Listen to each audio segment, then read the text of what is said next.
ବନା ହଉଛି ଚା। ସଣ୍ଡେ ଯେହେତୁ ଅଛି ଟିକେ ଉଠିବା ଲେଟ୍ ହେଇଗଲା। ଆଉ ଚା ବହୁତ ଦିନ ହେଲାଣି ପିଆ ହେଇନଥିଲା ତ ସେଥିପାଇଁ ଆଜି ମୁଁ ଚା ଟିକେ ବନଉଛି ପିଇବି ବୋଲି। ସମସ୍ତଙ୍କୁ ମୋର ନମସ୍କାର, ମୁଁ ଇତିଶ୍ରୀ ଆପଣମାନଙ୍କୁ ସମସ୍ତଙ୍କୁ ସ୍ୱାଗତ କରୁଛି ମୋ ଚ୍ୟାନେଲରେ ତ ଆଇଏସ୍ ହବରେ। ଆଜି ଗୋଟେ ନୂଆ ଭିଡ଼ିଓରେ ମୁଁ ବହୁତ ଦିନ ହେଲାଣି ତ ଭିଡ଼ିଓ ବନେଇ ନଥିଲି, ତ ଆଜି ଯେହେତୁ ସଣ୍ଡେ ଥିଲା ଆଉ ଆଜି ଟିକେ ଫ୍ରି ଟାଇମ୍ ଥିଲା ତ ସେଥିପାଇଁ କି ଆଜି ମୁଁ ଭିଡ଼ିଓ ବନଉଛି। ଆମେ ନାନୀର ମୋର ଆକ୍ଚୁଆଲି ବହୁତ ଦିନ ହେଲାଣି ପ୍ଲାନ୍ କରୁଛୁ ପଖାଳ ଖାଇବୁ ବୋଲି, କିନ୍ତୁ ପଖାଳ କେବେ ବି ଟାଇମ୍ ହଉନି ତ ଖାଇପାରୁନୁ। ଆଜି ଆମେ ପୁରା ସବୁ ରେଡି କରି ରଖିଛୁ, କେବେ ଦେହ ବି ଖରାପ ହେଇଯାଉଛି, କେବେ କ'ଣ ଟାଇମ୍ ହେଇଯାଉଛି, ସେଥିପାଇଁ ଖାଇ ହଉନି। ଆଜି ଆମେ ପୁରା ସବୁ ଜିନିଷ ରେଡି କରୁଛୁ ପଖାଳ ଖାଇବୁ ବୋଲି। ତ ମୁଁ ଆପଣମାନଙ୍କୁ ଦେଖେଇ ଦଉଛି ପଖାଳ କାଲି ରାତିରୁ କରିକି ରଖିଦେଇଛୁ। ତା ବାଦେ ମସରୁମ୍ ବି ଏଠି ଅଛି, ସବୁ ଧୁଆ ଧୁଇ ସଫା ହବ। ତାପରେ ମସରୁମ୍ ବାଇଗଣ ଭର୍ତ୍ତା ବି କରିବୁ, ଏଇଟା ବି କାକୁଡି ବି କରିବୁ, ପ୍ଲସ୍ ଶାଗ ବି ଆଣିଛୁ। ଆଉ ଏଠି ଆମର ନାନୀ ଗୋଟେ ତାଙ୍କର ପ୍ୟାକ୍ ବନେଇଛନ୍ତି ମୁଣ୍ଡରେ ଲଗେଇବେ ବୋଲି, ଦହି ଆଉ ଆଲୋଭେରାର ପ୍ୟାକ୍। ତାପରେ ମାଛ ବି ଆସିଛି। ସୋମବାର କାଲି ଅଛି, ସେଥିପାଇଁ ସବୁ ଟିକେ ଧୁଆ ଧୁଇ କରିବାକୁ ପଡୁଛି।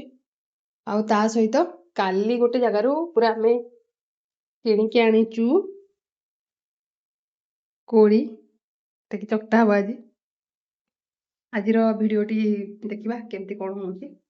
ସଣ୍ଡେ ଯେହେତୁ ଅଛି ସଣ୍ଡେ ଯେହେତୁ ଅଛି ସେଥିପାଇଁ ଆମେ ସକାଳେ ମୁଁ ମନା କରିଛି ନାନୀ କିଛି କରିବା ପାଇଁ କି, ଆମେ ଖାଲି ମାଣ୍ଡିଆ କରିଦେଇଛୁ, ମାଣ୍ଡିଆ କରିକି ଥୋଇ ଦେଇଛୁ ଏମିତି ଖାଇବୁ ବୋଲି। ତାପରେ ଦହିବରା ନେଇ ଆସିଛୁ, ଦହିବରା ଖାଇବୁ। ନାନୀ ଗାଧେଇ ପଳେଇକି ପଳେଇ ଆସିଲା ପରେ ଆମେ ମୁଁ ପୁରା ଠାକୁର ପୂଜା କରିକି ରେଡି ଆସିଥିଲା ଆମର ଦହିବରା, ଟିକେ ଦହିବରା ଖାଇଦେଲୁ ଆମେ। ଛତୁ ଭଜା ଆମର ଏଠି ହେଇଗଲା। ଏଇଟା ନୂଆ ଷ୍ଟାଇଲର ଗୋଟେ ଭାଜିଛି ନାନୀ ଆମର ପଖାଳ ସହିତ। ନାନୀ ଆମର ଏଠି ପୁରା ରେଡି ହେଇକି ପଖାଳ ଖାଇବା ପାଇଁ ପୁରା ରେଡି। ବାଇଗଣଟା ଏମିତି ପୋଡା ହେଇଗଲା, କାକୁଡି ସାଲାଡ ବି ହେଇଗଲା। ଏଠି ପିଆଜ କଟା ହେଇକି ରଖା ହେଇଛି ଆମର ହବ ବୋଲି ଶାଗ। ଏଠି ବଢି ଚୁରା ଚାଲିଛି, ବଢି ଭଜା ହଉଛି, ତାପରେ ଚୁରା ହବ। ନାନୀ ଏପଟେ ମାଛ ଭାଜିବା ପାଇଁ ରେଡି କରୁଛନ୍ତି। ପ୍ୟାନ୍ ବସିଗଲା, ଏଠି ମାଛ ଥୁଆ ହେଇଛି। ଆମର ପୁରା ପ୍ରିପାରେସନ ପୁରା ସରିଗଲାଣି, ମାଛ ଭଜା ହେଇଗଲା। ଲଙ୍କା ଆଉ ରସୁଣ ଆଉ ପିଆଜ ଟିକେ ଚକଟା ହବ ମାଛରେ ଖାଇବା ପାଇଁ କି। ନାନୀ ଆମର ଏଠି ଶାଗ ତାର କରୁଛି, ଶାଗ ପାଇଁକି ରେଡି। ମାଛ ଏଠି ମେନ୍ ଜିନିଷ ପଡିଛି। ବାଇଗଣ ଭର୍ତ୍ତା ପାଇଁ ବଡିଚୁରା ଟିକେ ପାଣି ହେଇଗଲା, ଜାଣି ହେଲାନି। ଆଉ ଏଟା ମସରୁମ ଭଜା ସାଲାଡ ଏଇଠି ହେଇଗଲା ଆମର ପୁରା ପଖାଳ। ସବୁ ଏକ୍ସଟ୍ରା ଏକ୍ସଟ୍ରା ଆମେ ପୁରା ନେଇ ଆସିଛୁ, ଉଠିକି ଆଉ ଯିବୁନି ବୋଲି।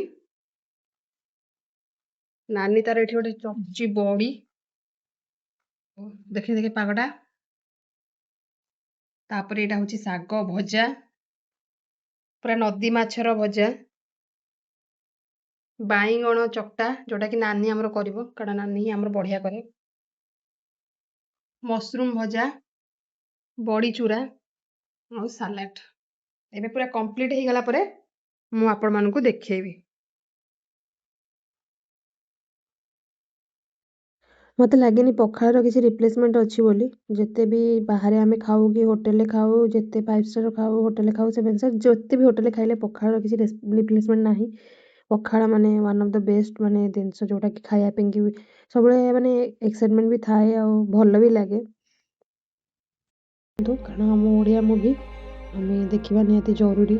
ତ ଆମ ଓଡ଼ିଆ ଭାଷାକୁ ଆଗକୁ ନେବା ପାଇଁ କି ଆମ ମୁଭି ବି ଆମକୁ ହେଲ୍ପ କରେ।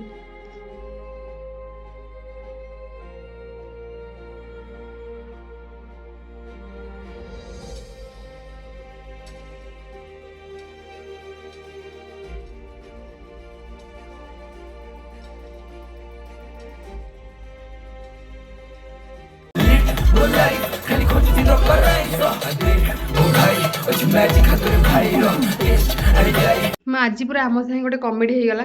ପଖାଳ ଖାଇକି ଆମେ ନାନୁ ମୋର ବାହାରିଥିଲୁ ଯିବୁ ବୋଲି ଓ ରୋମିଓ ଦେଖିବା ପାଇଁ ଟିକେଟ୍ ବି କାଲିଠୁ କରିଦେଇଥିଲୁ କିନ୍ତୁ ଆମେ ହଲ୍ ପାଖକୁ ଗଲା ବେଳକୁ ହିଁ ଓ ରୋମିଓ ଯେହେତୁ କେହି ଦେଖିବା ପାଇଁ ଆସୁନାହାନ୍ତି ଆମେ ତ ଜଣା ନଥିଲା ଟିକେଟ୍ ଟୋଟାଲି କ୍ୟାନସେଲ୍ ହେଇଯାଇଛି ତ ସେଥିପାଇଁ କି ପୁଣି ଥରେ ଆଉ କ'ଣ କରିବୁ ପୁଣି ଥରେ ଟିକେଟ୍ କାଟିଲୁ ଭାଇଙ୍କୁ ପଚାରିଲୁ କି କେମିତି କ'ଣ କରାଯିବ ତ ଭାଇ କହିଲେ କି ନାଇଁ ସେ ଟିକେଟ୍ଟା ଆପଣଙ୍କର ରିଫଣ୍ଡ ହେଇଯିବ ବୋଲି ତାର ପୁଣି ଥରେ ଆସିଲୁ ବରଭଦ୍ର ଟିକେଟ୍ କଲୁ ପୁଣି ଥରେ ବରଭଦ୍ର ଦେଖିକି ଆସିଲୁ ତ ଆଜିର ସଣ୍ଡେ ମୋର ଏମିତି ଥିଲା ଆଶା କରୁଛି ମୋର ଆଜିର ବ୍ଲଗ୍ଟି ଆପଣମାନଙ୍କୁ ଭଲ ଲାଗିଥିବ ଯଦି ମୋର ଆଜିର ବ୍ଲଗ୍ଟି ଆପଣମାନଙ୍କୁ ଭଲ ଲାଗିଛି ତାହେଲେ ମୋ ଚ୍ୟାନେଲକୁ ସବସ୍କ୍ରାଇବ୍ କରିବେ ଆଉ ମୋ ଭିଡ଼ିଓକୁ ଲାଇକ୍ କରିବେ ସେୟାର କରିବେ ଥ୍ୟାଙ୍କ ୟୁ ଫର୍ ୱାଚିଂ।